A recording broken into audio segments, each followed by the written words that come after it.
Minha proposta hoje é falar de visão, mas eu quero ministrar uma outra palavra, também no mesmo foco.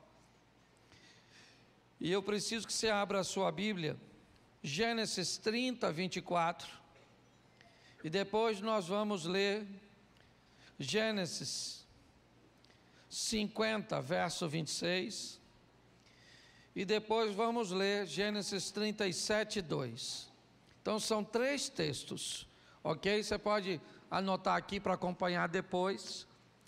Gênesis 30, 24. Chamou o seu nome José, dizendo: o Senhor me acrescente outro filho. Gênesis 50, verso 26. 50, 26. E morreu José da idade de 110 anos, e o embalsamaram e o puseram num caixão no Egito. Gênesis 37, 2. Estas são as gerações de Jacó. Sendo José de 17 anos, apacentava as ovelhas com seus irmãos.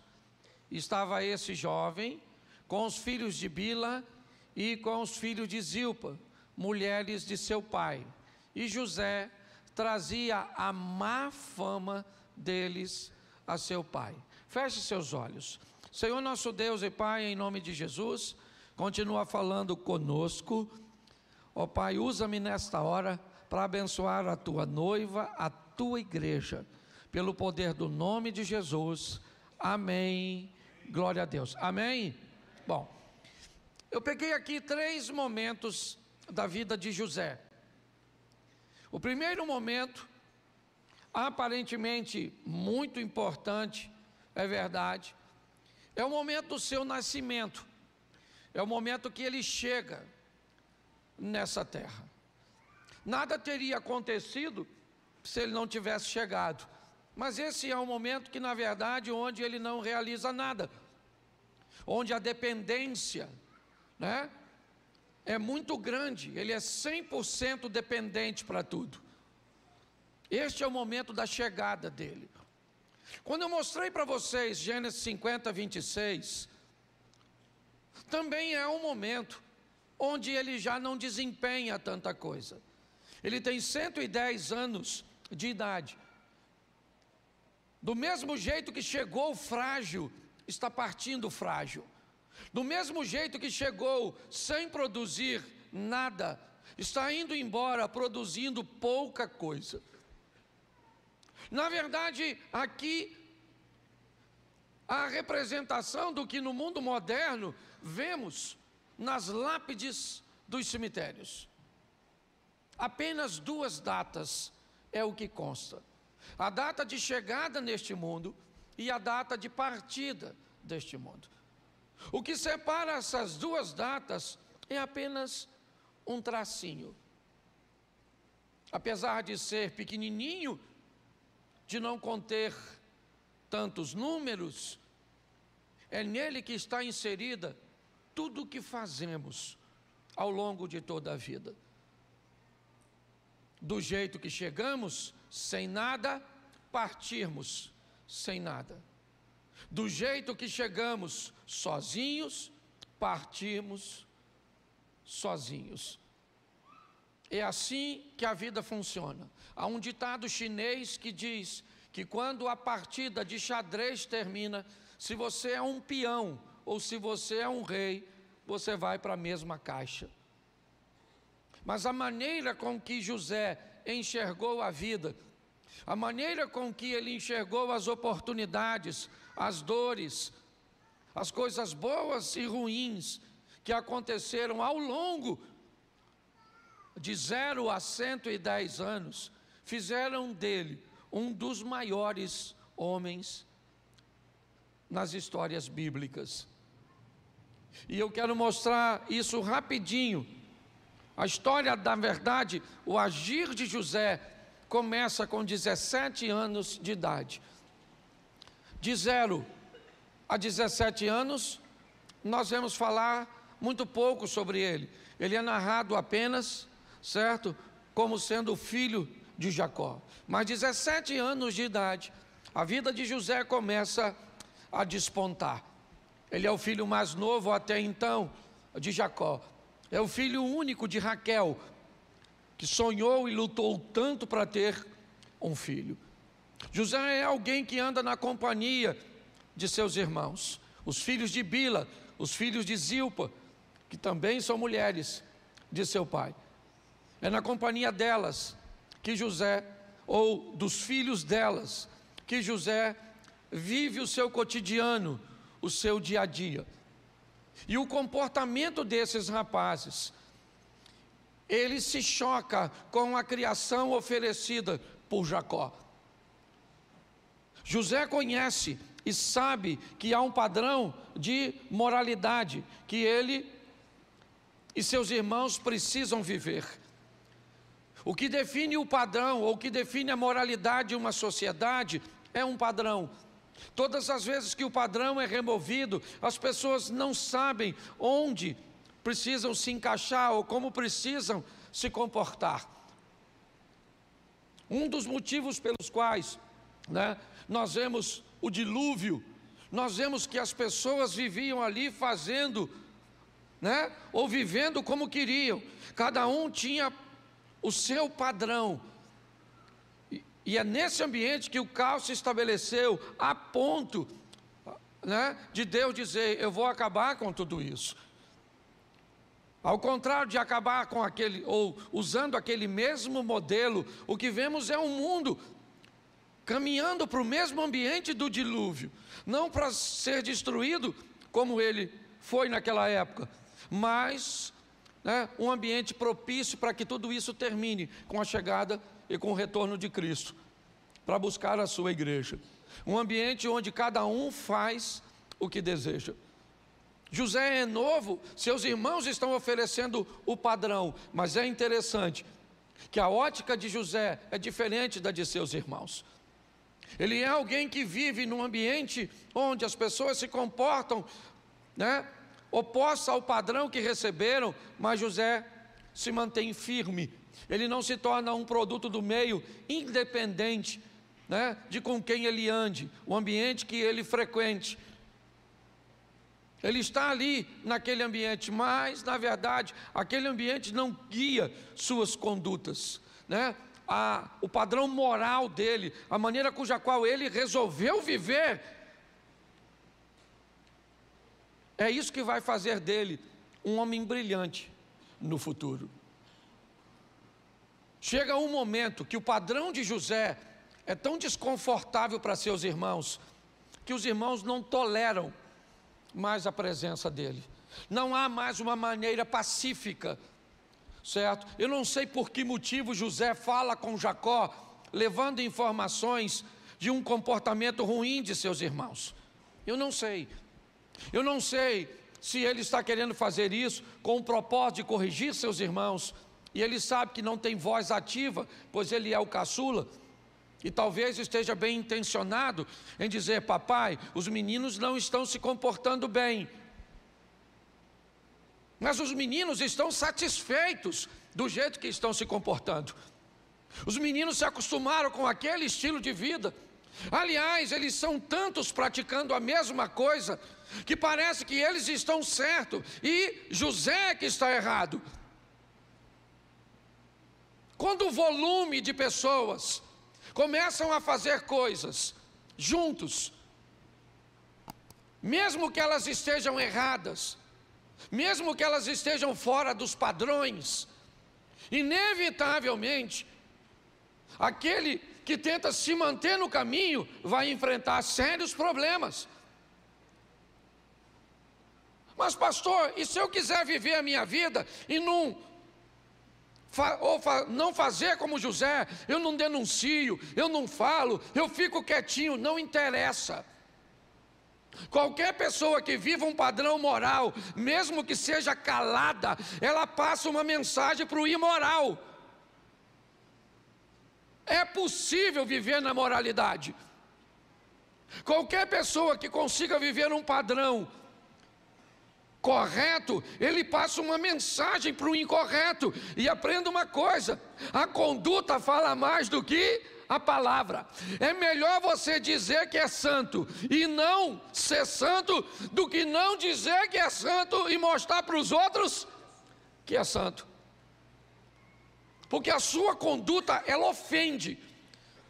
Um casamento bom, prazeroso, onde o casal é parceiro, é amigo, constrói junto, lutas pelos mesmos propósitos, onde os filhos são legais. Você não precisa falar isso para ninguém, está todo mundo olhando para você, olhando para o seu casamento, olhando para a sua família. Eu não sei o motivo cujo qual José diz para seus irmãos. Eu sei que a presença dele, ela não é boa, ela não é agradável. Os irmãos não querem ele por perto. Sabe por quê? Porque seu estilo de vida incomoda. É assim que José, 17 anos de idade, lá está ele, vivendo no meio de seus irmãos, mas chega um momento que não dá mais para viver. Chega um momento que se torna insuportável. E eu nunca vi José reclamando. Não. Eu nunca vi José dizendo que não queria andar com seus irmãos. Eu nunca vi isso na Bíblia. Eu vi os irmãos dizendo que não dá mais para caminhar com esse cara. Não dá. Não dá por dois motivos. Não dá porque ele fala com o pai sobre o nosso comportamento. E não dá porque o comportamento dele mostra para o pai que é possível viver de uma forma correta. Então não dá mais para ficar aqui. E quando eles decidem, porque preste atenção, eu gosto disso, quando eles decidem que não dá mais para caminhar com José, Deus diz: então eu vou tirar meu filho do meio de vocês. Eu vou levar meu filho embora. A história, ela não bate muito bem se você fosse analisar, porque preste atenção, o Jacó já notou que os meninos não gostam de José. Isso é notório, todo mundo sabe disso naquela casa. Agora, Jacó manda os meninos apacentar suas ovelhas, e eles demoram. A demora dos meninos faz com que Jacó fique preocupado. Jacó então chama José e manda José ir procurar. Manda José ir sozinho. Gente, tem alguma coisa por trás disso. Não faz sentido. Se ele está sentindo falta de seus filhos que estão em grupo, perdido, ele tinha que mandar José pelo menos com os 2 ou 3 camaradas, um grupo. Mas ele manda José só. O texto diz que José não é bem sucedido. Ele procura os irmãos e não consegue achar. No momento em que ele decide que não acha seus irmãos, ele resolve voltar. E quando ele está voltando para casa, um homem o vê e pergunta: o que você está procurando, cara? O que é? Ele falou: estou procurando meus irmãos que estavam apacentando as ovelhas. Eles são tanto, as ovelhas são desse jeito, as roupas são assim. Ele dizia: eles passaram aqui sim, eles foram naquela direção. Que homem é esse que achou José? Onde é que Deus estava quando tudo estava acontecendo? Se nós sabemos o desenrolar dessa história, e ele inicialmente não é bom. Deus está controlando todas as coisas, mas Ele está separando o joio do trigo. Ele vai mostrar para seus irmãos, ou para seus filhos, porque todos são filhos de Deus, o que Ele é capaz de fazer na vida de alguém que se entrega na totalidade e que é obediente. Alguém que consegue olhar os padrões e segui-los. Sabe o que eles vão fazer agora? Eles vão vender José a uma caravana de ismaelitas que está a caminho do Egito. José agora é vendido pelos irmãos. Parece algo muito agressivo, e o é. José está sendo vendido pelos irmãos que deveriam protegê-lo. José, ele foi mandado procurar seus irmãos pelo seu próprio pai. Se você olhar, há uma situação acontecendo nesse ambiente que pode azedar o coração desse garoto. Eles estão tentando matar José, é verdade, definindo se mata ou não mata. Judá encabeça uma rebelião para matá-lo. Rúben, que é o primogênito, defende José, e naquele ambiente mata, não mata, morre, não morre. A caravana passa e alguém diz: não vamos matá-lo, vamos ganhar um dinheirinho, vamos mandá-lo vivo para o Egito. Vivo sim, amargurado talvez, vivo sim, decepcionado talvez. Uma das estratégias de Satanás, e muito poderosa, é: eu não tenho autorização para matar você, mas eu tenho autorização para te ferir, para te magoar, para te decepcionar, para criar em você comportamentos que impeçam que você progrida lá na frente. Porque são, em tese, 10 desobedientes vencendo, se sobrepondo a um obediente. Parece até que não vale a pena ser obediente, parece até que não vale a pena ser certinho, parece até que vale a pena, que não vale a pena lutar para viver as coisas. Quando nós olhamos uma situação dessa, se não conhece, nós aqui já sabemos o final dessa história, para nós é mais fácil, mas esquece o final. Pense o que está acontecendo no momento. São 10 desobedientes vendendo um obediente. É um garoto que tem uma roupa legal, um conforto legal, uma família estruturada, sendo vendido para viver como escravo, suspendendo seus lábios para enxergar seus dentes, mexendo no seu cabelo para ver se não tem um piolho. Sua roupa agora é a pior, suas instalações são as mais precárias. E quem ele é? Ele é um servo de Deus, que viveu momentos bons quando nasceu, porque era filho de um cara extraordinário chamado Jacó, de uma mãe que sempre sonhou em ter um filho chamada Raquel. Seus primeiros dias foram extraordinários, roupinha boa, comidinha boa, todo cuidado, mas a vida não é feita só de momentos bons. Se prepare, meu irmão, que uma hora falta grana, que uma hora os amigos vão embora, que uma hora a doença chega, que uma hora o acidente acontece. Vem para todo mundo. Agora está um momento ruim. Está ele caminhando como escravo, chegando no Egito. E como escravo, ele vai trabalhar na casa de um homem rico, próspero, poderoso, chamado Potifar. Mas o que ele é? Ele é um escravo. Pelo menos ele tem esse título. Mas na casa de Potifar, José não trabalha como escravo.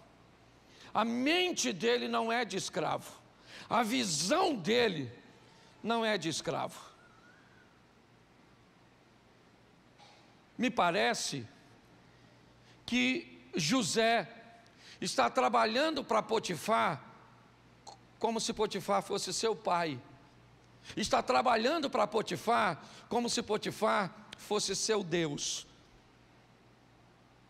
E José foi alguém treinado para fazer sempre o melhor, independente de onde estivesse. Foi como um comportamento legal que ele se tornou o melhor filho. E agora é com um comportamento decente que ele se torna o melhor servo. De todos os servos que Potifar tem, José, ele se destaca. Ele é alguém que está acima da média, sua visão é sempre mais ampla, sua organização é sempre extraordinária. Ele é alguém que trabalha muito para que o outro fique rico, mas ele não tem problema com isso. Ele trabalha o tempo inteiro, movendo posses, mexendo com coisas que não são suas. Provavelmente o desejo de subtrair alguma coisa deve ter vindo. Talvez não fez, porque não teria nem onde guardar, não tinha instalações, não tinha como gastar, não tinha como fazer nada. Mas é importante olhar e tentarmos observar como a mente desse garoto que já viveu na fartura, agora ele volta ao ambiente de fartura, cujo qual a fartura que ele administra hoje não é nada dele, é tudo de seu Senhor. Mas ele consegue sobreviver a isso.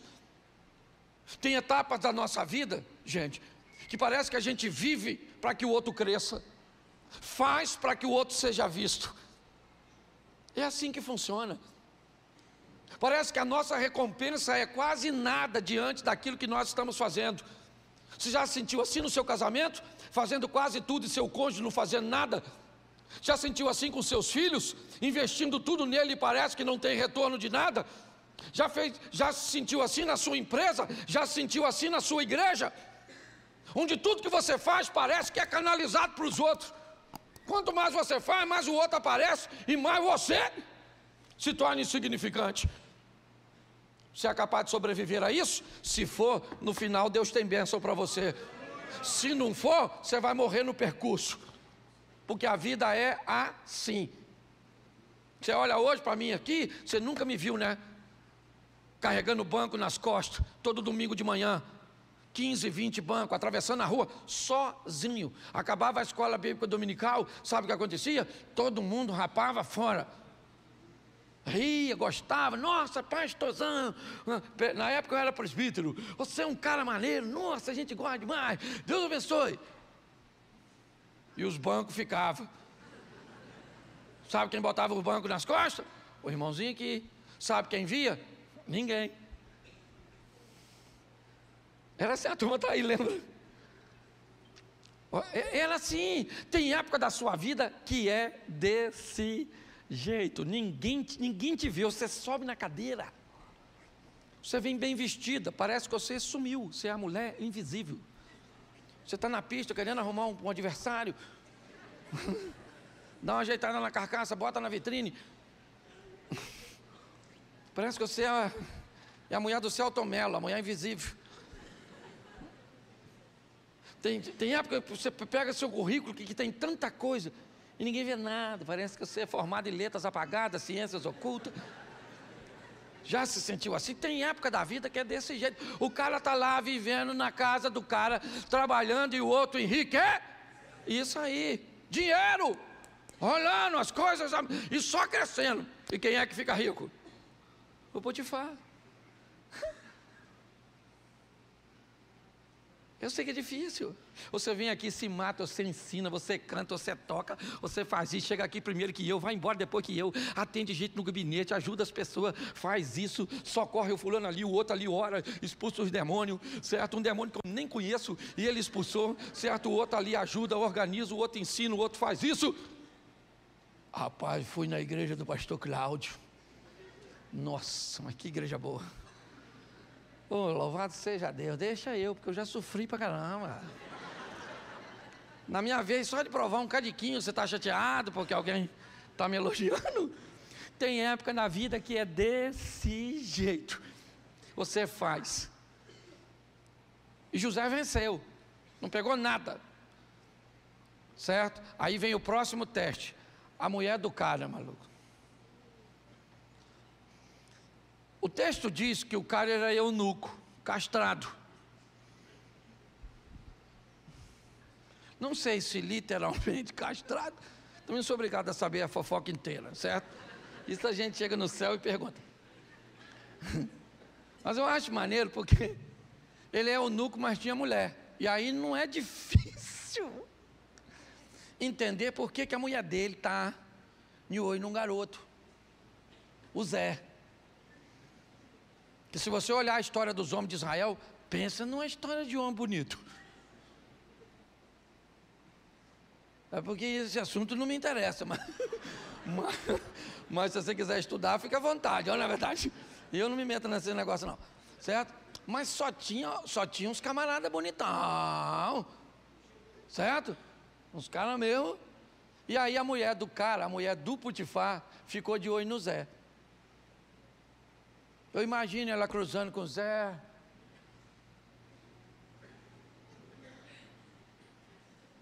Bom dia, José. Oi, bom, Zé. E o Zé, não, cara, que maluca gostosa. É, porque a mulher devia ser maneira, a mulher feia não tenta ninguém, não é verdade? Aqui eu posso falar, só entra no céu porque recebe um novo corpo. É brincadeira, heresia. Mas olha aqui para mim, aquele mulherão, olhando para o Zé, sim ou não? É a próxima prova para testar o que esse rapaz é capaz de fazer mediante as tentações. Que o diabo é um estrategista, o que ele quer é derrubar você. Então ele vai te atacando em determinadas áreas, buscando achar em você um ponto fraco. E agora a mulher do cara está de olho nele. E a mulher falando, e a mulher é louca, maluco, vai ler depois. Doidona, partiu para dentro. Falando, vem Zé. Poxa, tem um texto que ela sugere que é mais ou menos assim: José, acorda José. Você já administra tudo aqui? Potifar não faz nada. Literalmente nada. Entendeu, Zé? Então vem. E o Zé falou, não, mano, o que é isso? Que vontade de ir, rapaz. Nossa, mas eu não vou. Eu quero, não vou. Quero, não vou. Quero, não vou. Isso é gente. Por favor, não fala que não quer. Você fala, eu quero, mas eu não vou. Entendeu? Por exemplo, você quer emagrecer. Você quer comer? Fala assim, não. Fala não. Mentira. Você quer emagrecer ou você olha aqui? Aquele pudim de leite, sim, nossa. Aquele brigadeiro que você come, a papada chega, vem tudo pra cá assim, ó. Né? Você quer, lógico, é muito importante as pessoas entenderem isso. Você é gente, como gente, você vai ter que lutar.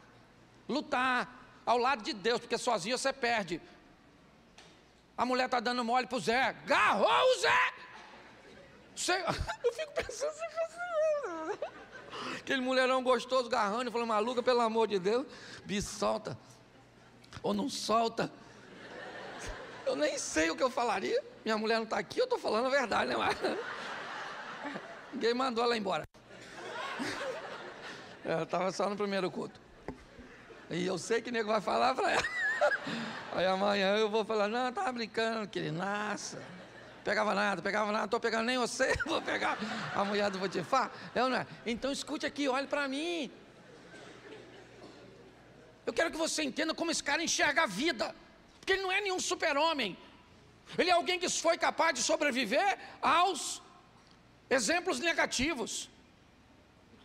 Ele foi alguém que foi capaz de sobreviver vendo as pessoas que deveriam protegê-lo abusar dele. Troca isso por uma violência doméstica, troca isso por uma pedofilia, troca isso por um estupro. Porque quem estupra, quem abusa, são pessoas que deveriam, ou na maioria das vezes, proteger. E qual é o interesse? Amargurar seu coração. Encontre um homem no percurso que abuse de você e nunca mais seja feliz ao lado de um.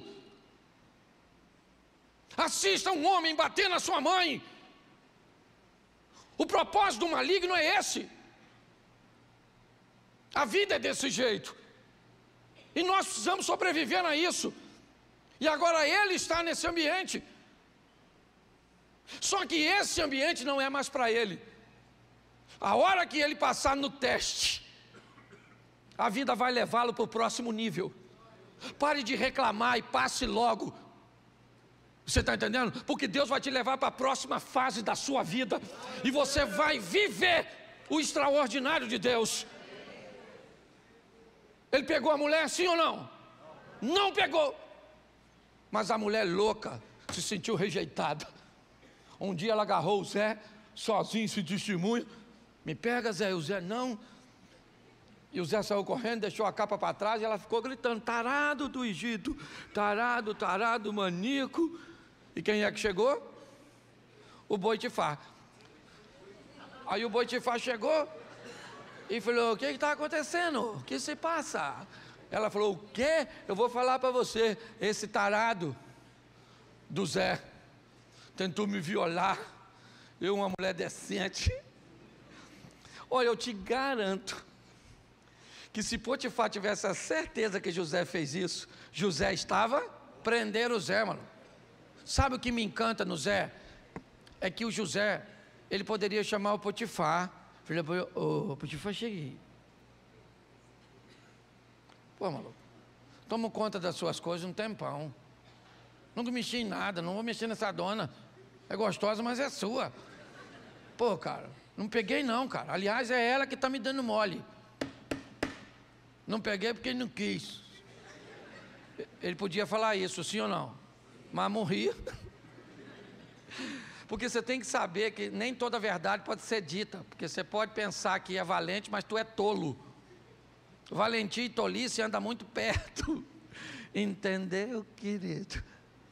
Antes de falar alguma coisa, pense.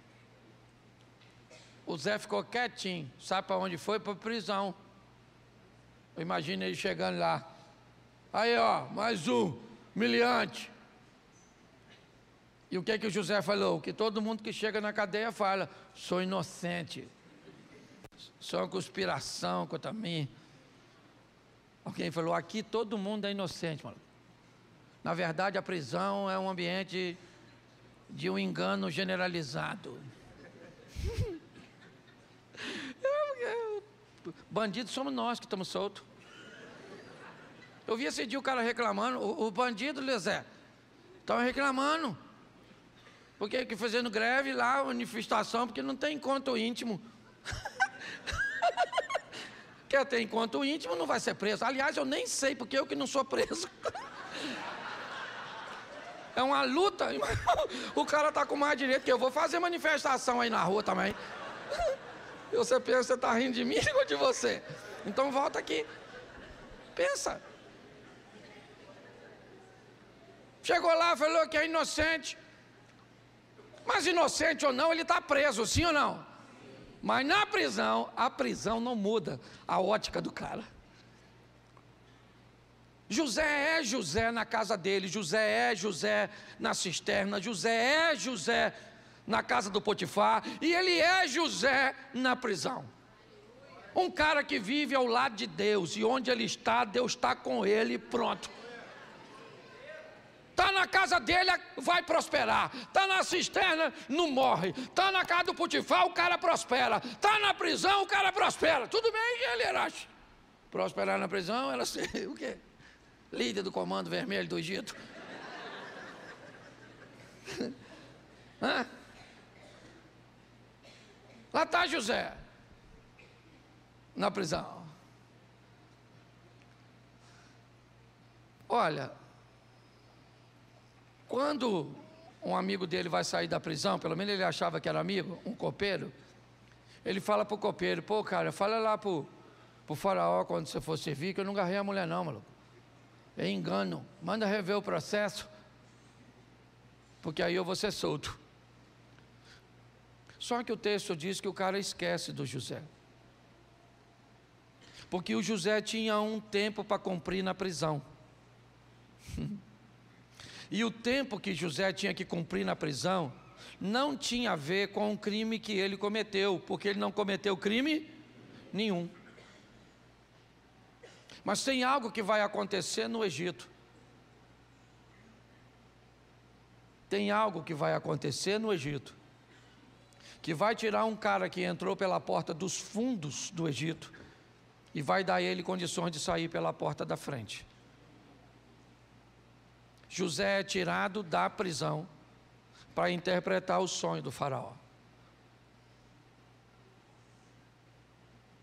O faraó pergunta a ele: eu soube, através do meu copeiro, que você é um cara que interpreta sonhos. Ele disse: eu não, mas um Deus que veio comigo.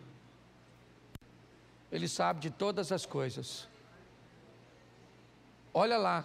O cara está lá de frente para o faraó está dizendo, eu soube que você é o cara. Ele disse, você está enganado. Eu só sou um recipiente, onde Deus habita. Ele falou, então eu conto meu sonho. José deu a interpretação. Deu a interpretação e apresentou a solução. O programa de solução foi apresentado por José. José dá ao faraó aquilo que o faraó não pediu. O faraó diz, me dá a interpretação do sonho. José dá a interpretação do sonho. No final ele diz, muda o seu sistema de plantio, muda o seu sistema de armazenamento, mude o seu sistema de distribuição. O faraó falou, pô, o cara entende de tudo. José falou, coloca um homem para administrar isso tudo aí. Eu penso que ele também não é otário. Um homem apto.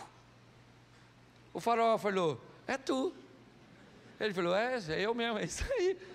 Agora você recebe um novo nome, Zefanete Paneia. Agora você vai, certo?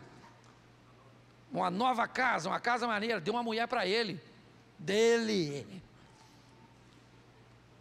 Eu gosto dele com o coração limpo, porque se fosse uns crentes que eu conheço, quando virou governador, ia falar assim, Faraó, espera aí.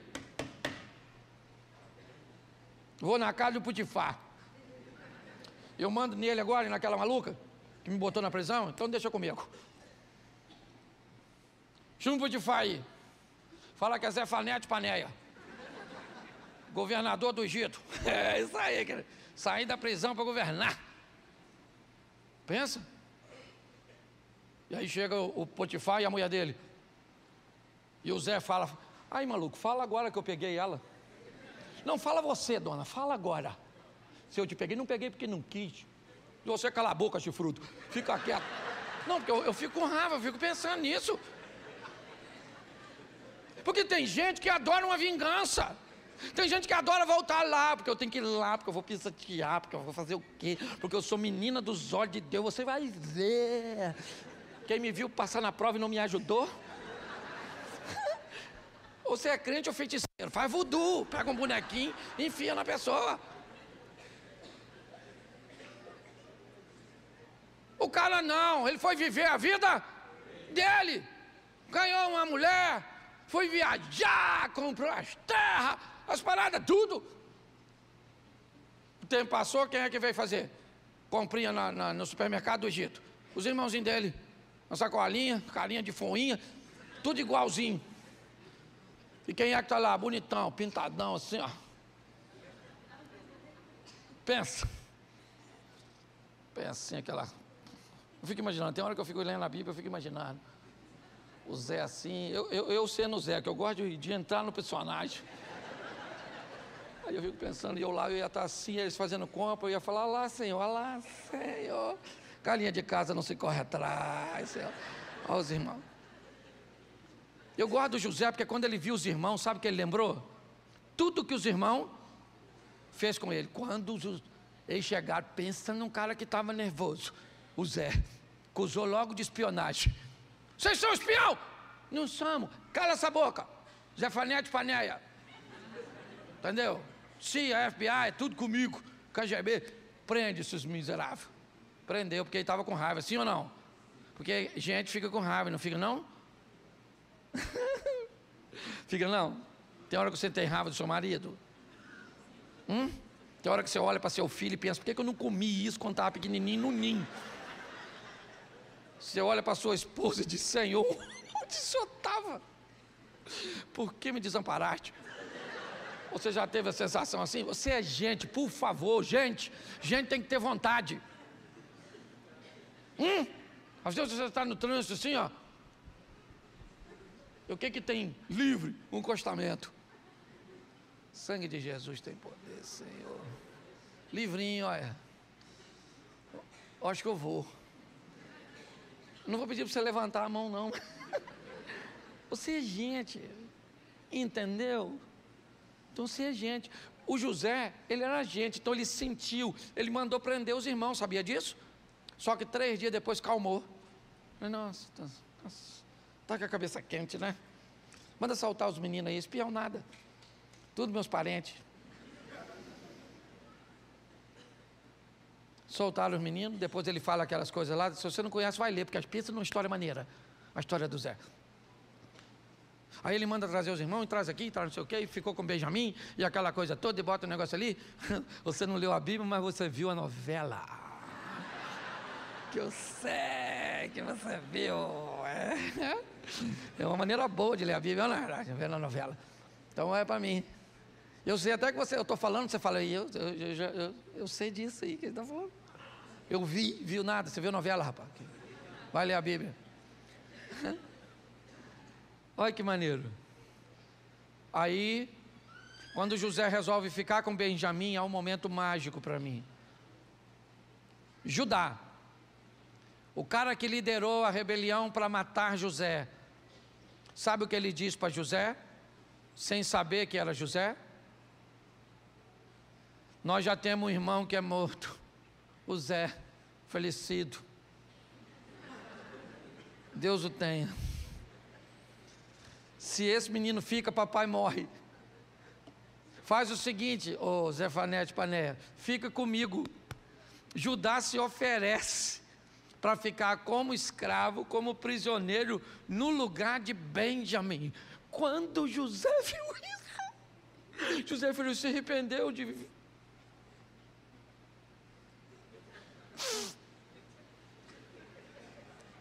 Falou para todo mundo, sai, que está acontecendo um negócio aqui. O texto diz que ele gritava de chorar. Você vê que tinha umas dores esquisitas no coração de Zé. E os irmãos olhando assim, o que está chorando? O Zefanete.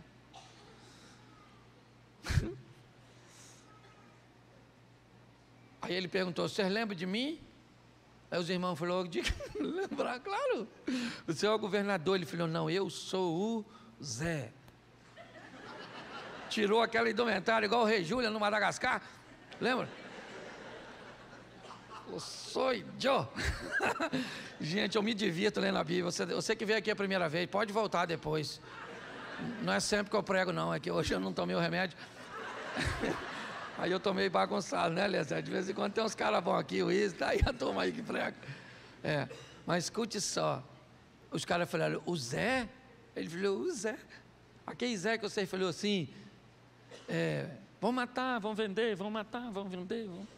Pois é, agora eu sou o governador dessa parada toda. Papai ainda viu, falou, papai está lá, rapaz. Falou, então, pega um carro meu desse aí, uma Ferrari, e dá um pulo lá. Eu imagino aquele menino, nunca tinha andado naquele carro. Mas até motorista de lava-jato, quando pega um carro desse bom. Eu imagineizinho lá. Chegou na frente da casa do Jacó, deu logo um cavalo de pau, literalmente, olha na verdade. E o Jacó deve ter falado assim, menino, roubaram alguma coisa, não é possível. Eles estão andando no Rio de Janeiro. E aí, então, gente, eu imagino já o Rubem, que era o mais velho, cabia a ele, né? Pai, chega aí. Lembra do Zé? E o Jacó falando, todo dia, meu menino falecido. E o Rubem falando, pois é.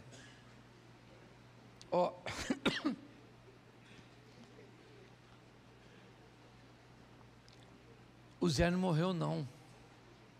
Falar para o senhor, nós vendemos Zé. Mas ainda bem que nós vendemos. Porque nós sabíamos que Zé tinha potencial. Zé não era igual a gente. Você já notou que quando ninguém acredita que você vai vencer, até você vencer. Aí parece parente, amigo, todo mundo torcia por você, todo mundo. Eu sabia que você ia dar certo. Dá vontade de você cavar um buraco e enterrar vivo.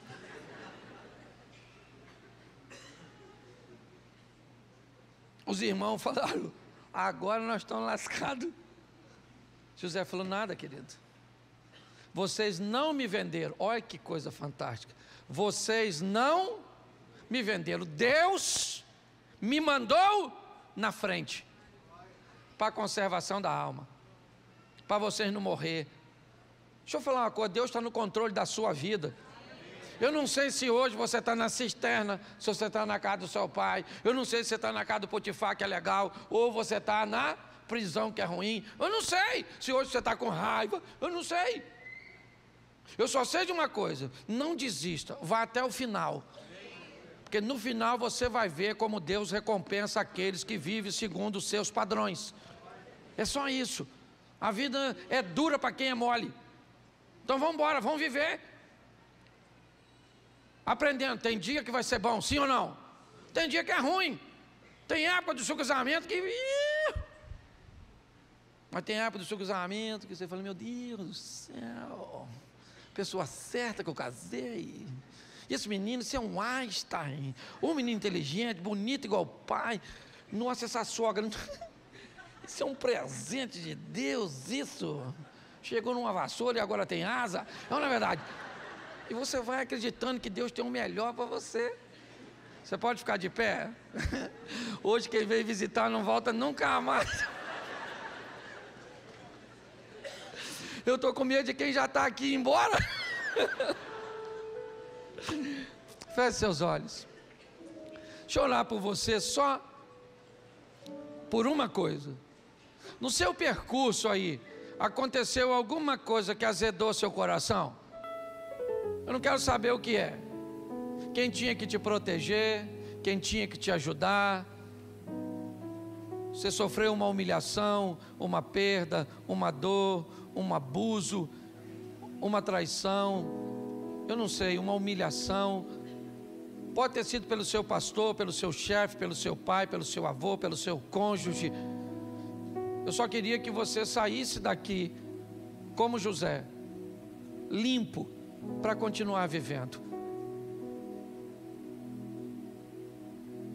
Herodias também viveu um período ruim, ofendida por uma frase ou um texto narrado por João. Mas ela, ao contrário de José, não conseguiu diluir isso. Ela não conseguiu digerir isso. Enquanto ela não matou João, ela não se sentiu satisfeita. José, ao longo do caminho, ele enfrentou muitos adversários, mas nunca precisou matar ninguém. Se você hoje tem algo no seu coração que gostaria de deixar no altar: pastor, meu pai não me valorizou, não me reconheceu, aliás, eu nem sei quem é direito. Eu só queria que você localizasse agora, porque essa mágoa, essa dor, não pode remover de você a visão. Prossiga na visão, como José. Alvo, vá para lá. Se tem alguém assim hoje, se localizou que tem alguma coisa, traz aqui no altar que eu quero orar por você. Se tiver alguém, sai do seu lugar e vem aqui agora. Só se tiver. Tem alguém? Isso, vem para cá. Coloca aqui no altar. Ninguém quer invadir sua privacidade, ninguém quer te envergonhar. Não tem nada disso aqui não. Tá certo? Isso, sai do seu lugar e vem para cá. O que nós queremos é que você receba de Deus força para prosseguir, força para continuar. Isso. Não te matou, fará de você mais forte. Não te destruiu, vai dar a você uma nova chance. Isso, vem para cá. Fique aqui na frente, feche os seus olhos. Nós já vamos encerrar o nosso culto. Isso. Glória a Deus.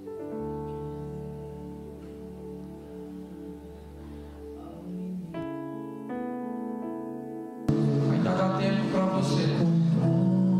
Se Deus está falando contigo, que hoje é a noite da sua cura.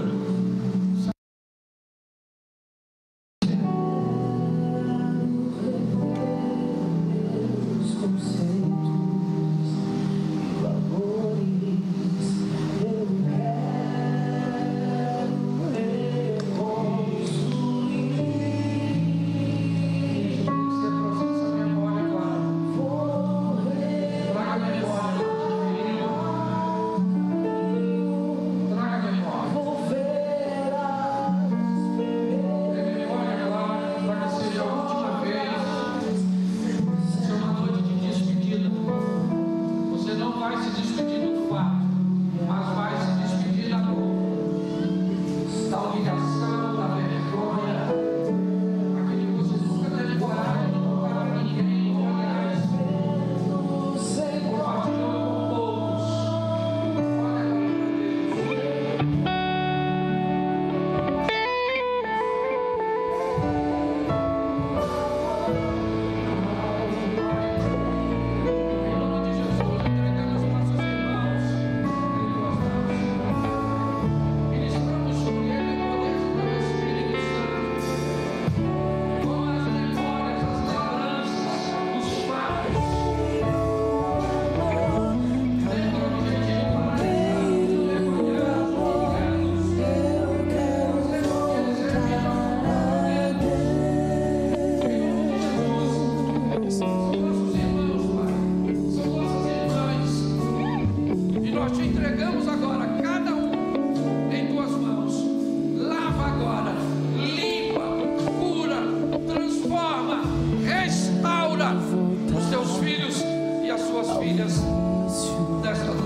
Olha pesada, o fardo pesado vai ficar, e eles vão levar o teu, que é leve.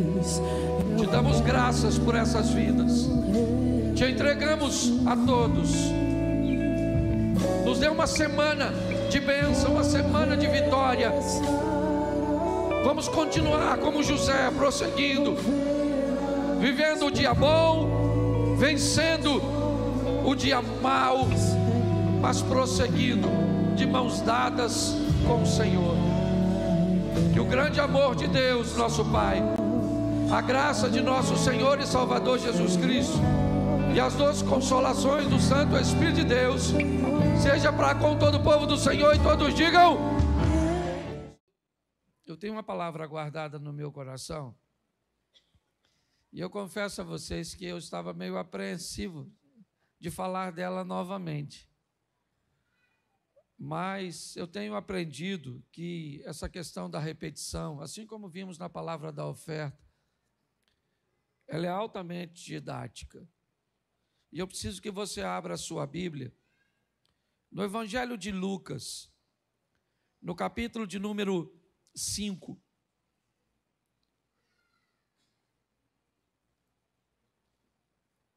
A partir do versículo 1.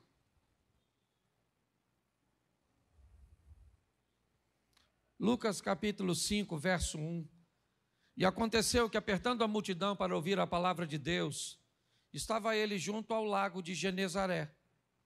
E viu estar 2 barcos junto à praia do lago, e os pescadores, havendo descido deles, estavam lavando as redes. E entrando num dos barcos, que era o de Simão, pediu-lhe que o afastasse um pouco da terra, e, assentando-se, ensinava do barco a multidão. E quando acabou de falar, disse a Simão: faze-te ao mar alto e lançai as vossas redes para pescar. E respondendo Simão, disse-lhe: mestre, havendo trabalhado a noite toda, nada apanhamos, mas por que mandas, lançarei a rede. E fazendo assim, colheram uma grande quantidade de peixe, e rompia-se-lhes a rede. E fizeram sinal aos companheiros que estavam no outro barco, para que fossem ajudar. Foram, e encheram ambos os barcos, de maneira tal que quase iam a pique. E vendo isso, Simão Pedro prostrou-se aos pés de Jesus, dizendo: Senhor, ausenta-te de mim, porque sou um homem pecador. Pois o espanto se apoderara dele e de todos os que com ele estavam, por causa da pesca que haviam feito. E de igual modo também Tiago e João, filhos de Zebedeu, que eram companheiros de Simão. E disse Jesus a Simão: não temas, de agora em diante serás pescador de homens. E levando os barcos para a terra, deixaram tudo e o seguiram. Feche os seus olhos. Senhor nosso Deus e Pai, em nome de Jesus, eis aqui a Tua palavra, continua falando conosco, usa-me como um canal de bênção nesta hora. pelo poder do nome de Jesus. Amém, glória a Deus. Amém. Nós temos a narrativa de Lucas no capítulo 5, trazendo na ótica dele como fora o primeiro encontro de Jesus com Pedro, como aconteceu o chamado de Pedro. Lucas narra que o chamado de Pedro vem depois de um momento extremamente desafiador, um ambiente de decepção, onde Pedro está cansado, onde Pedro está frustrado, porque ele não pescou nada. É muito importante nós entendermos que quer em Pedro, quer em Jesus, quer em Paulo, ou em qualquer outra pessoa, em mim ou em você, sempre vamos estar expostos aos grandes desafios da vida. Quando você acompanha Jesus discipulando aqueles homens, quando você acompanha Pedro na sua trajetória, e é isso que nós vamos olhar hoje, é importante você entender que a vida nunca foi fácil para ninguém, então também não será fácil para você. O que você pode é, com maestria, com sabedoria, tomar algumas decisões assertivas a ponto de amenizar os problemas da sua vida. Quanto mais assertivo você for em suas decisões, no que tange a relacionamentos interpessoais, ao que tange a sua gestão com questões materiais, inevitavelmente isso irá suavizar a sua vida.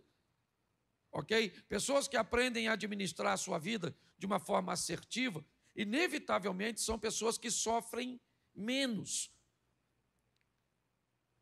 Então, quando olhamos para isso, nós vamos ver Jesus envolto a isso, uma equipe um pouco disfuncional.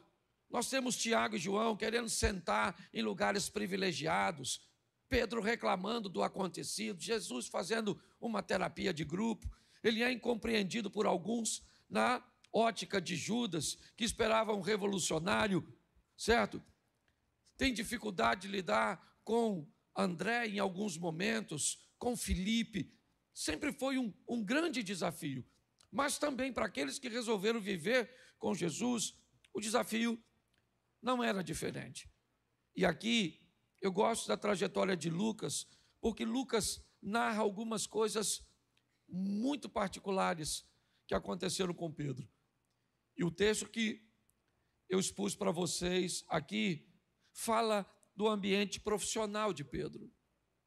Pedro está preparado ou se preparando para ir à pesca noturna, junto com seu irmão André, Tiago e João, certo? E com o pai de Tiago e João, Zebedeu.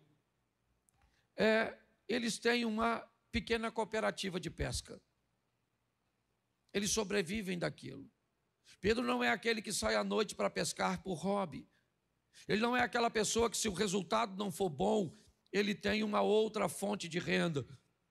Ele é um trabalhador que sai de casa para obter resultados, para levar recursos para casa. É um serviço pesado, cansativo. Há um ambiente de insegurança muito grande.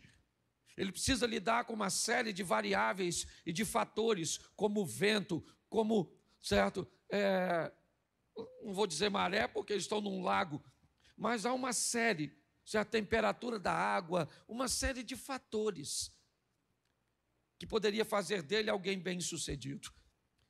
Me parece que Jesus já escolheu a base de seu ministério pescadores, porque eles não podem ser pessoas fracas. Pescadores precisam aprender a lidar com frustrações. Pescadores precisam aprender a lidar com o cansaço, com o ambiente, com vencer o sono, a lutar muitas vezes contra o vento. Me parece que na base de seu ministério, Jesus prepara pessoas prontas para, independente como tenha sido ontem, essas pessoas não podem desanimar, elas têm que prosseguir, elas têm que continuar.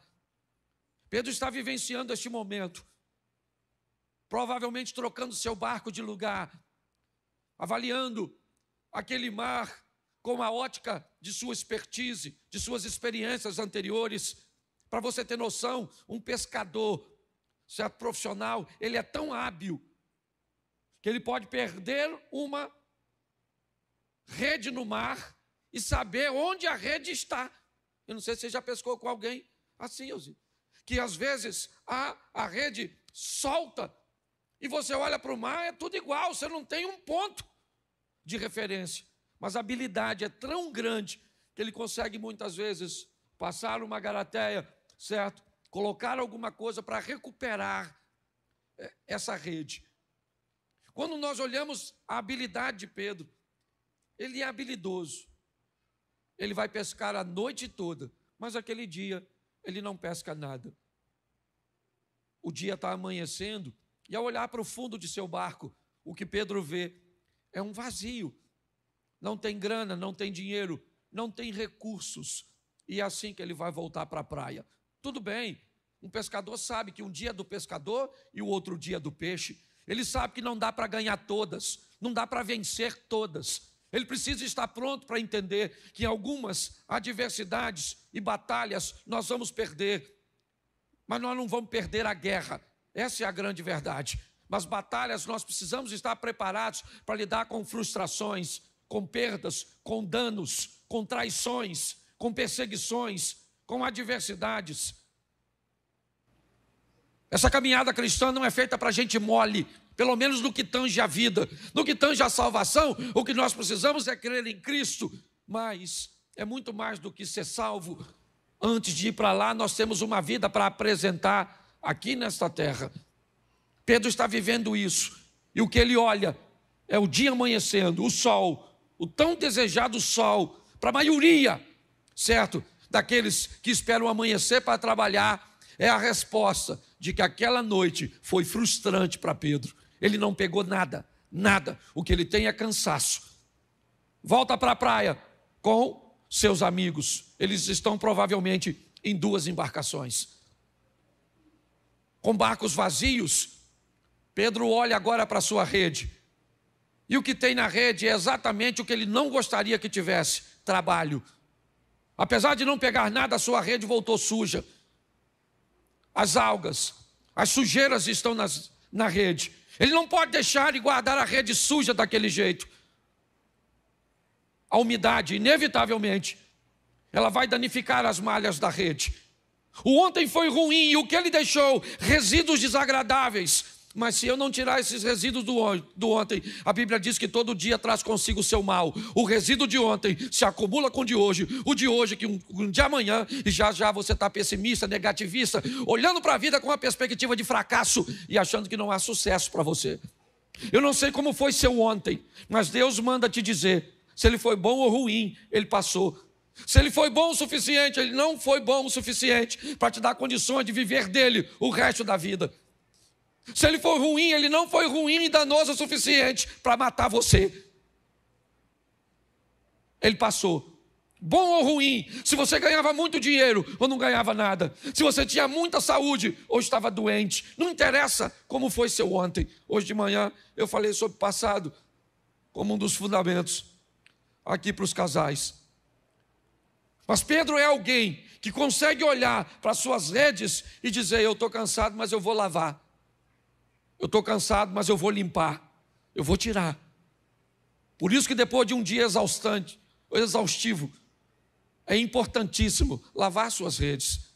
Todos os dias, pegue alguns minutos para dobrar seu joelho. Ou às vezes nem de joelho dobrado dá. Às vezes você, certo, está deitado ou está sentado, não sei, ou está dirigindo.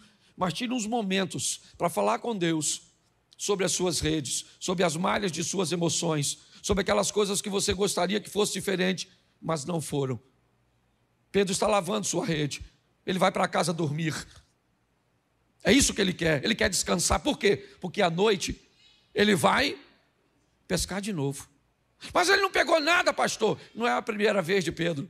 Provavelmente ele não pegou nada muitas vezes. E apesar de toda a frustração, ele sai para pescar de novo, de redes limpas. Ele vai sair para pescar. É importante você entender isso. Vocês sabem o conceito e a visão que eu tenho de casamento, mas eu não sei o que aconteceu com o seu casamento anterior. Eu só sei que a sua vida não terminou e você precisa prosseguir. Eu não sei o que aconteceu com o seu emprego anterior. Eu não sei o que aconteceu. Mas eu preciso que você entenda, se você quer andar com Jesus, você vai receber dele forças para prosseguir, porque o justo vive da fé, ele não retrocede, ele vai adiante para a conservação da sua alma. É assim que funciona.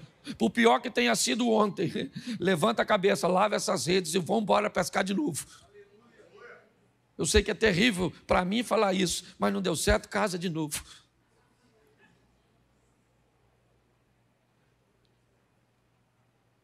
Tente de novo, faça de novo. Faça novamente, não entregue os pontos. Ao lado dele você pode, certo, viver coisas incríveis. É lógico que eu falei caso de novo, mas tenho uma série de restrições no que diz respeito a isso. Mas vamos voltar aqui. Nesse ambiente, Pedro lava suas redes. Quando vem na praia, Jesus provavelmente trazendo consigo um grupo que ainda não era um grupo tão grande de pessoas.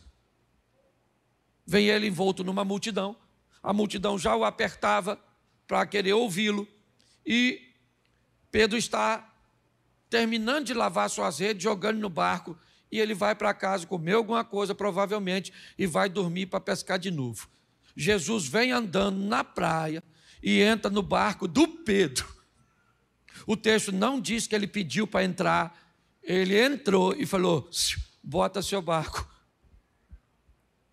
na água, porque eu estou a fim de pregar, porque está ruim de pregar aqui. Vou fazer do seu barco um ambiente de pregação. Pedro deve ter pensado. Se você olhasse para o Jesus lá da frente, você diria: nossa, que honra! Puxa vida, eu queria ser dono do barco. Se você já soubesse quem era, agora se há um cara entra no teu barco e diz: vamos, você falou, maluco, que parada é essa? Rapaz, eu estou cansado pra caramba, vou comer um negócio e vou dormir. Mas como provavelmente Jesus estava envolto numa pequena multidão, Pedro cede o apelo, puxa o barco e ancora, estabiliza o barco para Jesus falar daqui, né, ou do barco para a multidão. E Pedro está lá também. Olha como é que Jesus é. Pedro estava cansado, sim ou não? Pedro está com sono, sim ou não? Se Jesus usa o barco e não leva Pedro, provavelmente Pedro ia falar: Jesus, vamos ancorar aqui, valeu? Prega aí, depois dá uma puxadinha, porque eu vou para casa dormir. Pedro está dentro do barco, ou seja, não tem rota de fuga. Jesus está pregando e ele está lá. Está com sono, sim ou não? Mas está lá no barco, porque tem dia que você vem para a igreja com sono, sim ou não? Isso. Pedro está preocupado porque não pegou nada, sim ou não? Tem dia que você vem também. Eu imagino Jesus falando, né? Vou te levar para o céu. E Pedro estava falando: precisava de um peixe. Certo? Já já vou mandar o Espírito Santo. Ele falou: rapaz, o que eu vou falar com a minha mulher que não peguei nada? Sim, você já veio para a igreja assim? Com a mente em outro lugar, cansado, com sono. Sim, eu esse dia estava pregando, eu vi que tinha uma turma cansada na igreja, e falei assim: quem quer ir para o inferno? Fala amém. Lotou 2 ônibus. Eles estavam tão cansados, desconcentrados, coitado, certo? Mas eles estavam ali. Isso é legal. Talvez hoje você está aqui cansado, aborrecido. Se eu perguntasse para você hoje: por que você veio à igreja? Você nem sabe. Sabe qual seria a sua resposta? Ué, hoje não é domingo? Certo? Então pare e pense. Pedro está lá, Jesus entrou e falou: vamos embora, Pedro, entra aí, meu filho, eu vou pregar. Pedro deve ter falado: tanto barco, justamente o meu. E Jesus está lá pregando, quando de repente Jesus fala a palavra que Pedro provavelmente mais queria ouvir. Qual era? Amém. Já teve no culto assim? Você fica doido, que hora acaba, hein, gente? Amém, Pedro falou. Graças a Deus. Vão dormir, Jesus falou: vamos pescar, Pedro.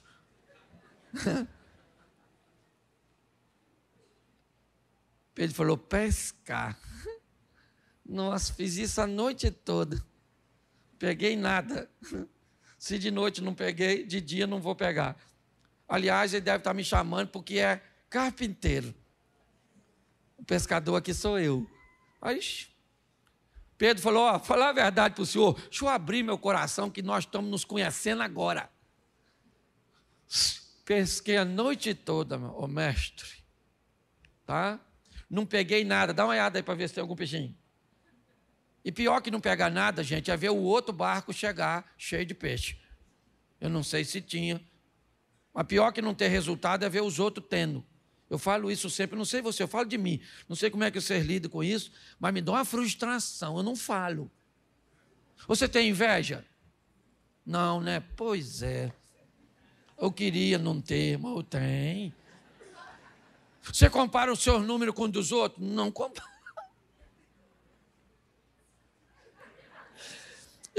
Pensa num cara que eu sou muito bagunçado, não sei nem como é que eu sou pastor. Porque para mim ser o que eu sou, eu tenho que lutar tanto contra mim mesmo, que é terrível. Aí eu vejo os outros, o pessoal não... Esse dia o cara falou comigo, pastor, olha só, hoje eu vivo uma vida com Cristo, passo uma mulher bonita, eu não olho, eu não sinto nada. Eu falei, cara, sai de pé de mim, que eu vou contaminar. Eu vou estragar você, rapaz, eu sou má companhia para você. Você consegue entender? Nós estamos num processo evolutivo, sim, de caminhada, crescendo. Pedro está ali vivendo o momento dele. E Jesus diz, vamos pescar? Ele falou, vamos. Mas não peguei nada, a noite toda não peguei nada. Mas, eu não sei se foi ironicamente, porque o pescador era Pedro e não Jesus. Pedro diz assim, vamos pescar, então vamos. Onde eu jogo a rede? Onde? Só vou lançar a minha rede onde o Senhor... E Jesus, para dificultar, falou, então leva o barco para o fundo. Não podia trazer os peixes para o raso?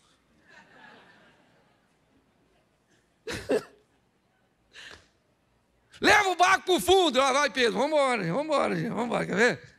Vamos embora, sujar a rede. De novo, vamos embora. Porque quando ele entra na nossa vida, gente, tem hora que ele manda que façamos coisas que não dá para entender. E não busque entender, obedeça. Porque numa brincadeira dessa você se lasca. Pensa que o cara está na guerra, o comandante fala, todo mundo no chão. Um se jogou e o outro falou, no chão, por quê, gente? Para quê?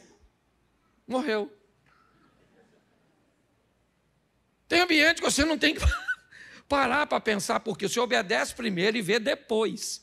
Tem gente que quer ver primeiro e obedecer depois, acaba se atrapalhando. Pedro foi lá, jogou a rede, e o que veio? Veio o que ele esperava à noite, está cheio de peixe. Pensa, ele gritou para os outros amigos, pegaram o outro barco, foram lá os dois barcos, ajuntaram tudo, está um olhando para o outro, os quatro provavelmente, olhando, que é isso, cara, ele pesca para caramba, nunca peguei peixe nesse horário, pois podia vir pescar com a gente sempre. Então, boa companhia de pesca. Chegou no barco, puxaram para a praia. Pedro falou, aí Jesus, valeu, hein? Estamos juntos. Mas já vi que o Senhor é um homem diferente. O Senhor é um homem santo e eu sou um homem pecador. Então fala o seguinte, não dá para nós viver juntos. Valeu, obrigado pelo peixe. Pode ir embora. Estou satisfeito com o que eu ganhei. Tem gente que se satisfaz com tão pouco. É só receber uma bênção que vai embora. É só receber o que quer e vai embora. Deus não quer viver com você um momento. Deus quer viver com você uma história. Ah, mas eu não mereço. Ele é onisciente. Que você não é bom, ele já sabe, não é de hoje. Que você não presta. Aliás, esse dia alguém falou comigo, pastor, estão falando tão mal de mim. Eu falei, fique tranquilo que essa pessoa não te conhece direito e não sabe o tão ruim que você é. Essa é a grande verdade. Pedro agora vai ouvir de Jesus algo extraordinário. Jesus diz, Pedro, eu entrei no seu barco para te fazer pescador de homens. Vamos comigo agora que o negócio... Vamos estar juntos. Nós vamos estar juntos, só não vai ser no barco. Pelo menos no que diz respeito a esse tipo de pesca. Vem comigo e eu vou te fazer pescador de homens. Eu gosto da narrativa de Lucas, ainda que venha um pouquinho fora da colocação. O texto diz que Pedro leva Jesus para sua casa. Na história bíblica, nós já vimos Jesus na casa de algumas pessoas de uma forma muito esporádica, mas da de Pedro não. Ok? Você vai a Cafarnaum, está lá a casa da sogra de Pedro, e ali Jesus fez uma base. Eu gosto dessa coisa, do cara que tem um encontro com Deus, mas o primeiro lugar que esse cara leva a Deus é para dentro da sua casa. Pedro é um exemplo de que o verdadeiro crente começa em casa, de que os verdadeiros milagres começam na sua vida particular. Jesus vai para a casa de Pedro, porque Jesus disse: eu vou viver com você uma história. Pedro era casado, apesar da Bíblia não falar da esposa dele. E ali, Jesus vai operar um milagre naquela casa, naquela família. Por quê? Porque estava lá a sogra, provavelmente, a esposa de Pedro, algumas pessoas, né, da comunidade. É porque às vezes nós imaginamos as casas da Bíblia e o bairro como se fosse o nosso. Mas Cafarnaum, nos lugarejos menores naquela época, era basicamente uma cozinha comunitária. Era quase como uma estrutura onde a construção era meio circular, ok? E ali no centro se tinha uma cozinha, bem próxima de uma cozinha comunitária. Era mais seguro para se controlar as crianças, para compartilhar. As casas, na verdade, elas tinham a função, pelo menos da classe mais baixa, apenas para abrigar as pessoas à noite para descansar. É muito quente, não dava para ficar. Então, quando nós olhamos para aquilo que está acontecendo naquela casa, é a extensão do que Jesus estava fazendo na vida de Pedro. Quando Jesus vai para a casa dele, chega lá e encontra uma pessoa doente. Quando Jesus cura aquela pessoa, o que Jesus está dizendo para Pedro é o seguinte: minha história não é apenas com você, eu quero mostrar a você que se eu for contigo, eu posso guardar e intervir na sua casa. Eu posso fazer por sua família o que você não pode fazer, Pedro. Eu posso fazer isso. É importante nós entendermos como Pedro vai viver essas coisas. Ele viveu coisas com Jesus que ninguém viveu. Ninguém viveu o que Pedro viveu. Ele viu, ele presenciou coisas. Ele ouviu coisas de Jesus que ninguém ouviu. Para trás de mim, Satanás. Rapaz, se eu falar isso com um discípulo aqui, provavelmente o cara nem volta. O senhor me chamou de Satanás? Satanás é o senhor, sua mãe. Jesus falou: ô Pedro, amanhã você vai me negar 3 vezes. Ele falou: vou nada. Ele falou: vamos ver, antes que o galo cante, você me nega 3 vezes. Pare e pense na história que este cara viveu. Ele viu a transfiguração. Ele presenciou e experimentou coisas extraordinárias. Sabe por quê? Porque ele aceitou o convite. Não foi fácil para Pedro. Não foi. Tanto não foi fácil que Pedro volta a pescar, achando que não tinha mais possibilidade dele seguir. Mas ele andou sobre as águas. Ele teve o privilégio de ver Moisés e Elias na transfiguração. Ele viu milagres acontecer na sua casa, no seu barco, na sua vida, por causa do seu nível de entrega.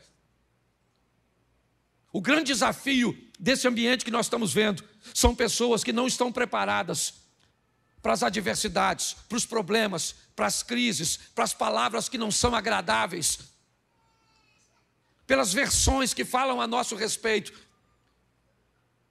Às vezes não serem tão confortáveis. Quando pessoas falarem de você, 2 coisas podem acontecer. Elas podem estar falando verdades. E quando alguém falar de você verdades que precisam reposicionar você, não se preocupe, reposicione-se. Mas o que elas podem falar de você é mentira. Então, a única forma de falar de seus erros será mentir a seu respeito. Nós precisamos entender e vivenciar isso. A vida cristã não é para amadores, como a turma tem brincado. Não é para gente mole, não. Lá vai o Pedro, é verdade. É muito legal estar vivendo aquilo tudo? Sim. Mas vai ver onde eles andavam, onde eles sentavam para comer. Vai ver onde eles dormiam.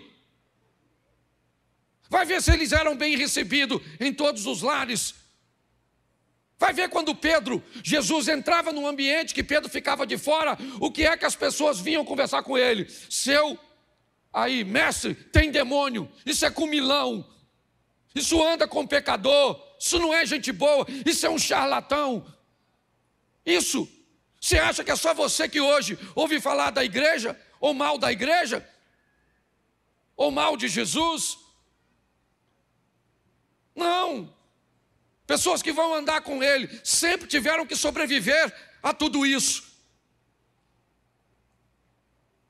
Nós precisamos entender isso. Pedro está lá, é verdade, aproveitando oportunidades de andar sobre as águas. E eu gosto disso, Mateus 14, a partir do 22. Jesus disse aos discípulos: vão para o outro lado, que eu vou mais tarde, eu vou despedir a multidão primeiro. Eles vão, escurece, Jesus não aparece, o vento é contrário, há uma dificuldade.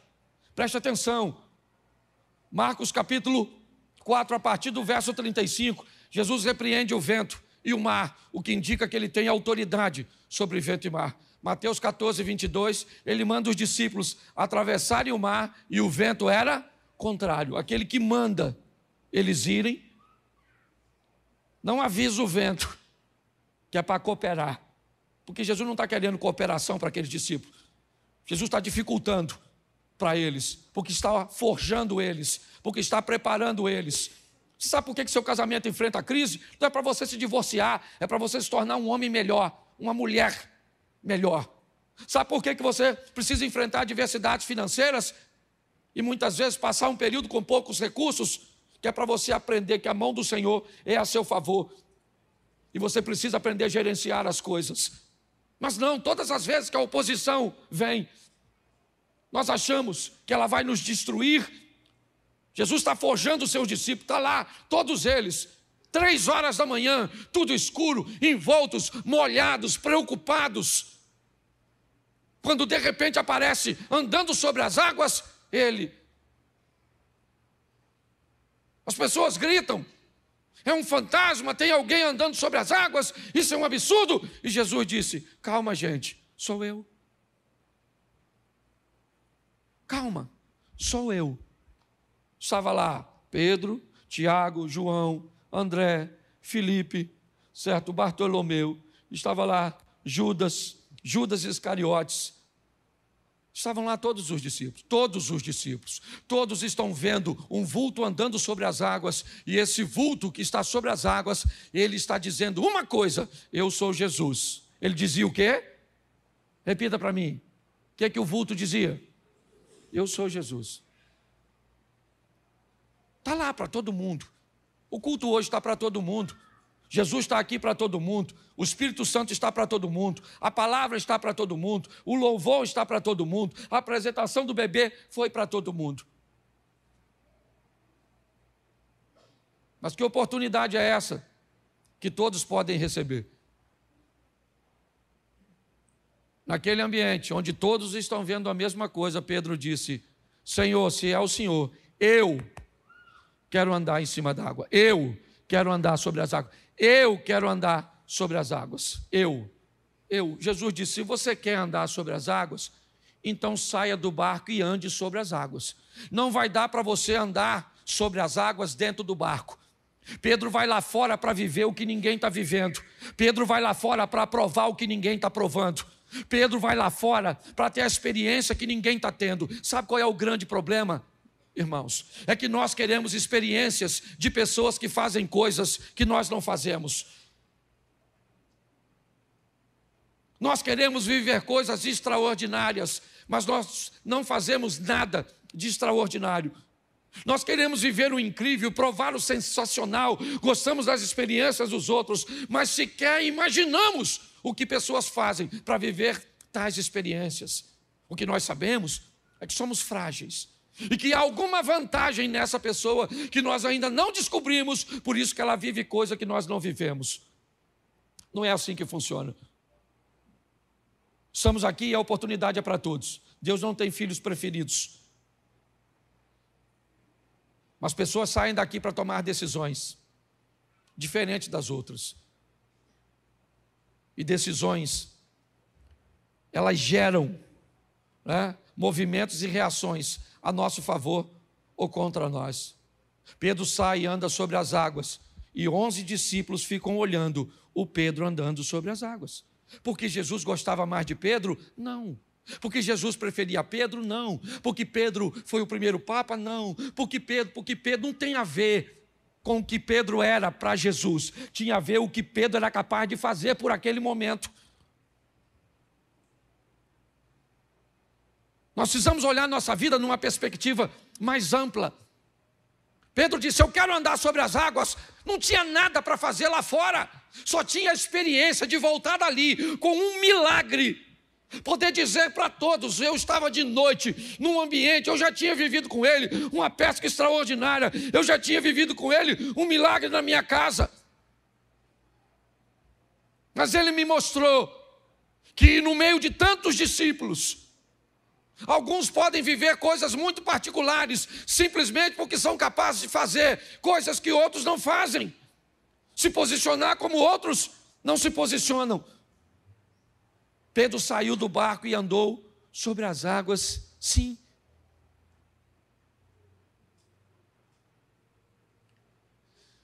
Mas um dia Jesus disse para ele, Pedro, o diabo, olha que coisa interessante, ele me pediu para agir sobre a sua vida. Pô, gente, aí é meio louco, não é?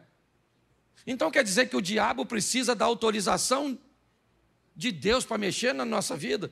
Bom, isso também dá para ir no Velho Testamento e dar uma olhadinha em Jó.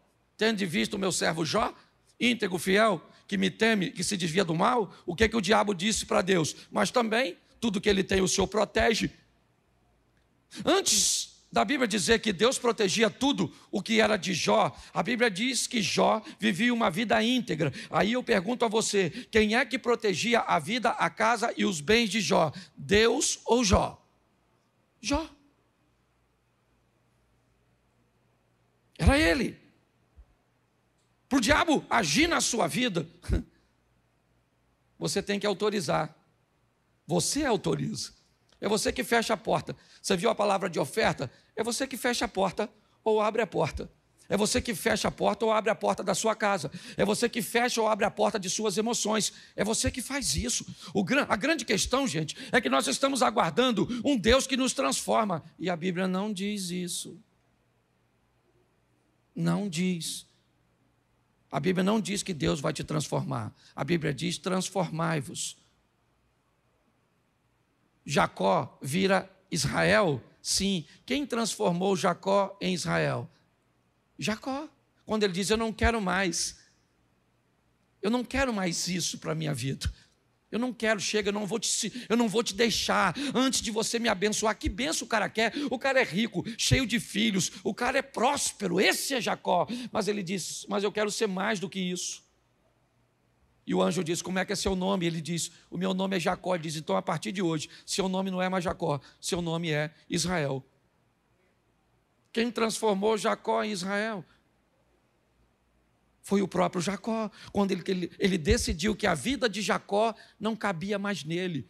Quando é que nós vamos olhar para a nossa vida, para o nosso casamento, para o nosso estilo, e vamos descobrir que ele não tem a ver com o nosso futuro, ele tem a ver até com o nosso passado.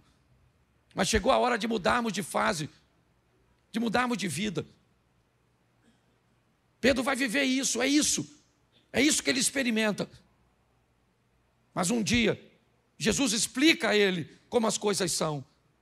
Eu vou ter que morrer. E Jesus disse, então, quem vocês dizem que eu sou? Quem? Uns disseram, o senhor é Elias, João Batista. E Jesus disse, Pedro, eu quero a sua opinião a meu respeito. Você que eu fiz um milagre no seu barco, você que eu fiz um milagre na sua casa, você que eu permiti que andasse sobre as águas, quem você disse que eu sou? Pedro disse, o Senhor é o Cristo, o Filho de Deus vivo, o Senhor é o Salvador, esse é o Senhor não é Elias, o Senhor não é João Batista, o Senhor não é Jeremias, o Senhor não é nenhum dos profetas do Velho Testamento. Jesus disse, Bem fizeste tu, Simão Barjonas, que não respondeste segundo a carne e o sangue, mas o Espírito do meu Pai que está sobre você. Eu imagino Pedro falando, é isso aí, tá vendo? Espírito de Deus sobre mim. Espírito de Deus sobre mim. Oh. Jesus falou, mas eu preciso avisar vocês, eu vou morrer e o negócio vai ficar difícil, a chapa vai esquentar. Pedro falou, morrer nada, rapaz, faz isso não. Faz isso não. Morre não, Jesus. Jesus falou, Satanás. Alguém deve ter falado, Satanás. Certo? O cara estava cheio de Deus, agora já está cheio. O Pedro, imagine nós. Certo? Jesus falou para ele mais à frente, antes do galo cantar, você me nega 3 vezes. Pedro falou aí, nego nada, fique tranquilo, eu morro com o senhor. A guarda chegou, vazou todo mundo. Todo mundo. Eu gosto do Pedro, gente, eu gosto do Pedro, já estou terminando. Pedro foi embora, mas não foi, sabe? Você conhece aquele crente que vai, mas não vai, Eliseu? Às vezes parece que o cara desviou, o cara está. Cadê o cara? Desviou. Cadê? Você conhece os crentes assim? Eles estão, mas não estão. Pedro estava lá, mas não estava, porque ele estava escondido olhando Jesus de longe. Aí perguntaram a ele, ô cara, você não estava com Jesus? Ele falou, Jesus? Jesus. Ah, o cara dos milagres. Ah, não, isso aí é o Valdomiro. Não, certo? Não, você não estava com Jesus? Jesus? Que Jesus? Não, eu não sei quem ele é não, pai. Só até ouvi falar, e o chupiscador. Uma mulher perguntou, você estava? Aliás, ela nem perguntou. Em algumas traduções ela afirmou, você estava, você é um deles. Ele falou, não sou, garota. Confusão, é outro Pedro. Ela falou, você é igualzinho a ele, você se parece com ele, você fala como ele, você anda como ele, você estava com ele, Pedro, você é da gangue. Pedro começou a falar, sei lá, com os palavrão, também não sei, não sou obrigado a saber tudo. Falou umas coisas lá esquisitas. Mas sabe o que eu aprendo nessa história? Que tem gente que luta para falar que é com ele e os outros falam que não é. Tem gente na igreja que fala assim, sou crente, e o outro fala, hã? Eu ando com Jesus. Você está confundindo. Você anda com o outro. O concorrente. O do tridente. Certo? Tem gente que não precisa nem falar. Se você tentar falar que não é crente, você vai para a universidade, para a faculdade, você fala, você é crente? Fala, não sou nada. Você tem cara de crente, ó. Tem cheiro de crente. Você é crente, ó. Não sou, rapaz, não sou. Sou pecador, mas pecador também sou, mas você é crente. Aí quem é que cantou? O tal do galo. Engraçado. A gente faz cada pergunta idiota, né? Estava eu na última caravana em Israel, um imbecil, tá gravando? Imbecil. É um imbecil que disse, supostamente, que o galo era uma desgramada de uma trombeta que se tocava. Alguém já escutou falar isso? Palhaçada, tá assim de galo lá. E não é de hoje que os galos. É um imbecil que falou isso, aí eu fui falar, passei uma vergonha, porque escutei uma praga de uma besta e acreditei num fake news. No meio da caravana, 50 pessoas, eu falei, vem cá, gente, esse negócio de galo era uma trombeta assim. Pensa. O que eu queria sumir, queria virar petróleo. Você está rindo, mas é sério. Então Jesus falou, antes do galo cantar, você me nega. Quando ele negou a terceira vez, o galo, ó, pensa, claro. Pensa a cara do Pedro. E Lucas diz que Jesus estava olhando para o Pedro, depois você lê, que eu não vou nem falar onde, mas está logo na frente. Eu imagino Jesus olhando para o Pedro, logo depois que negou. Pedro, não sabe quem eu sou não, né? Estava morando na sua casa, infeliz. Lembra? Tudo bem que eu curei sua sogra, deve ser isso. Que deu um litígio entre a gente, ou não é? Pedro voltou a pescar, gente. Chateado, aborrecido. Sabe? Voltou a pescar. Está ele pescando, volta com o barco. Vazio de novo. Ô Pedro. Quando eles estão quase voltando, tem alguém lá na praia com a fogueirinha, com peixinho assado. Ó, só mexendo no peixinho. O João, que enxergava melhor que o Pedro, falou: ô Pedro, Jesus morreu, Pedro? Pois é. Aquele que está lá, eu acho que é ele. Pedro deve ter falado: nada, meu filho, tem tanta gente que parecendo com ele que já até me confundiram. João falou: Pedro, é o mestre. Aí Pedro não aguentou. Ele já pulou do barco, sempre estabanado. Já vai ele correndo. Tudo para Pedro era no extremo. Ou era tudo ou era nada. Ele era desse jeito. Mas Jesus sabia. Aí chegou lá do outro lado. Devia estar com medo também, né, gente? Se fosse eu não ia sozinho. Igual Pedro foi. É ele, João. Mas ele não morreu, João? Não, vamos esperar para ir todo mundo junto, que é mais seguro, não é? Vai que é The Walking Dead, um negócio assim, né? Chegou lá, Jesus olhou para o Pedro e disse: Pedro, você me ama? Pedro deve ter lembrado.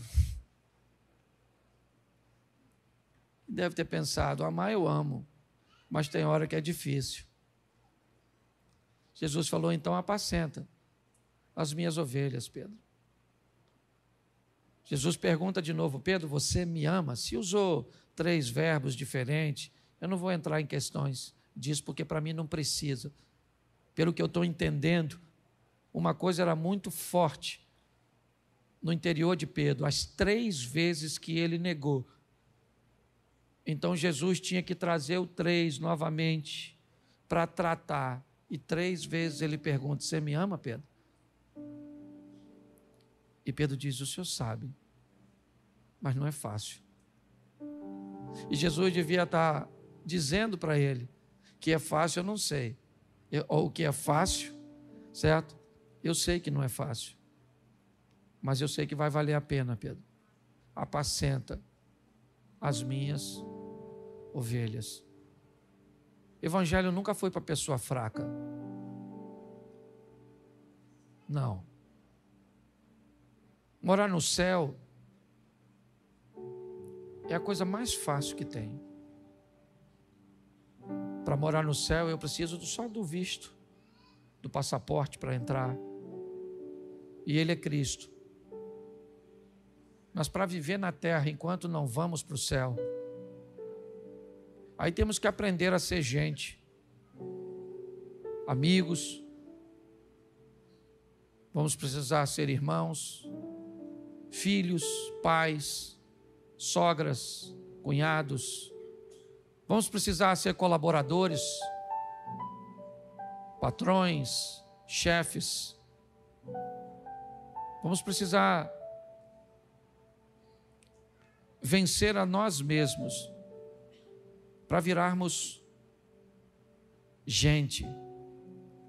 Hoje tem muita pessoa sem gente dentro, faltando gente dentro das pessoas.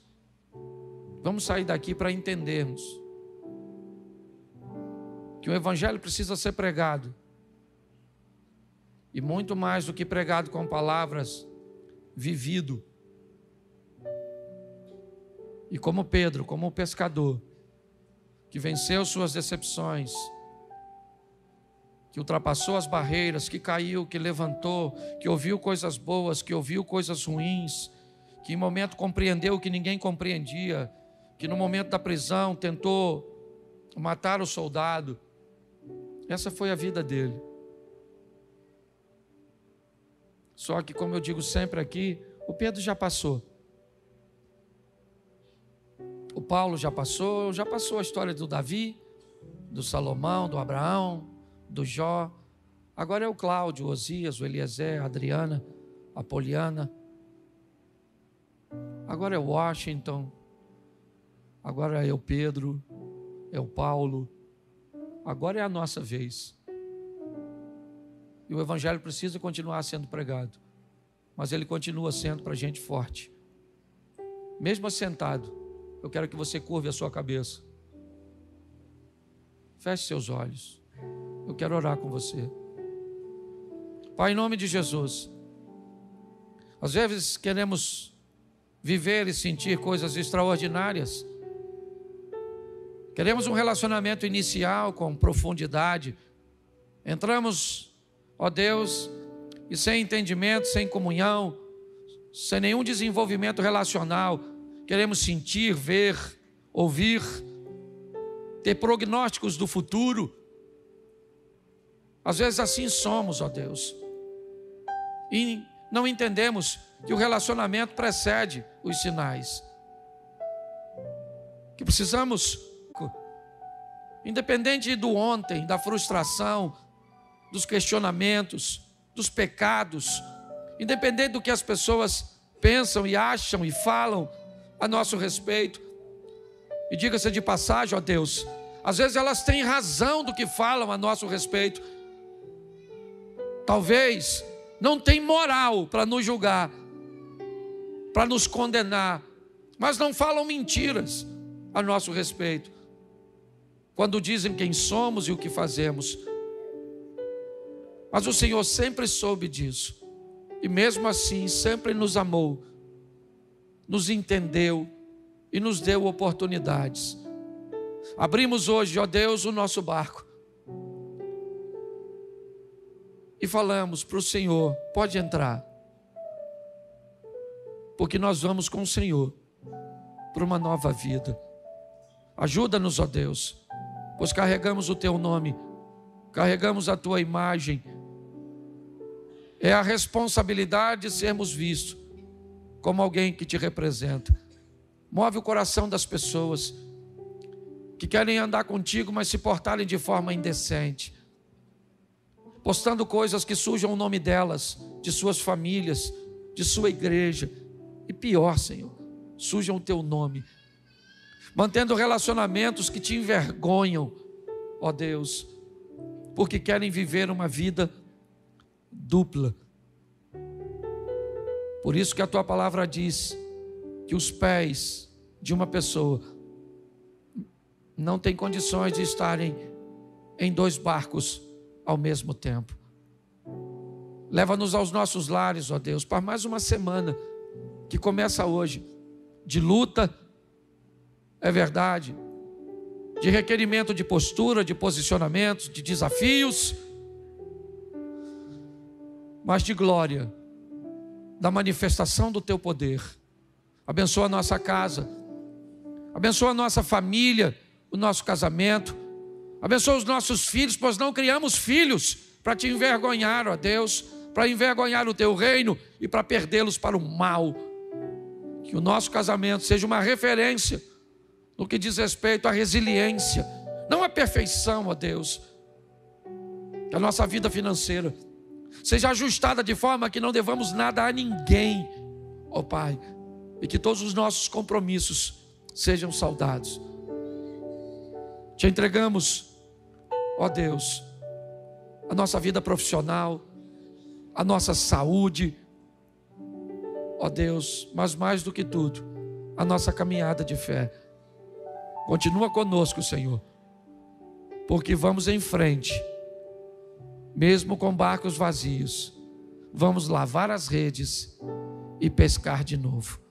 Leva-nos aos nossos lares, guardado por Tuas mãos poderosas.